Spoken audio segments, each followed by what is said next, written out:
Nā, tērā te heitara ka kapi katoa a Tāmaki Makaurau i te tini me te mano o te hunga mā takitaki i te ipu whutupōro o te ao. Nā te ki o ngā wāhi noho ka moenga kore ētahi. Engari, kei tētahi kura Māori o te raki pai whenua pea, te rongo wā. Ka mate kāina tahi, ka ora kāina rua. Koenei a Hato Pētera e whakatūwhera ana i ona tatau ki te rahi i te wā o te whakataetai ipu whutupōro o te ao. He tono tēnei ki te ao, āko ko wai, me he mea kei te hihia whare noho, kia āhei ai tō whānau, tō rōpū, tō iwi rānei, te mā takitaki ngā kēmu whutupōro, nau mai, hara mai ki Hato Pētera.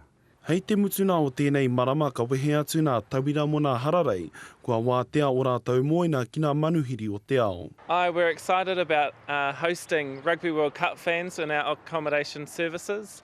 Usually we have 100 beds for our tauira, but for this period of Rugby World Cup, we welcome 100 Rugby World Cup fans.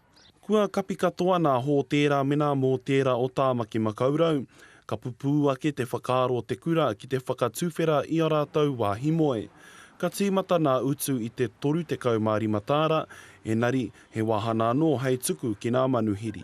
We also are available for transfers to and from the airport and also to the Rugby World Cup games at Eden Park and North Shore Stadium. Ka hoki nā hua o tēnei kaupapa ki te kura, hei whakahau ake i ngā whare noho o ngā tauira. Rā paera tāwhai te karere.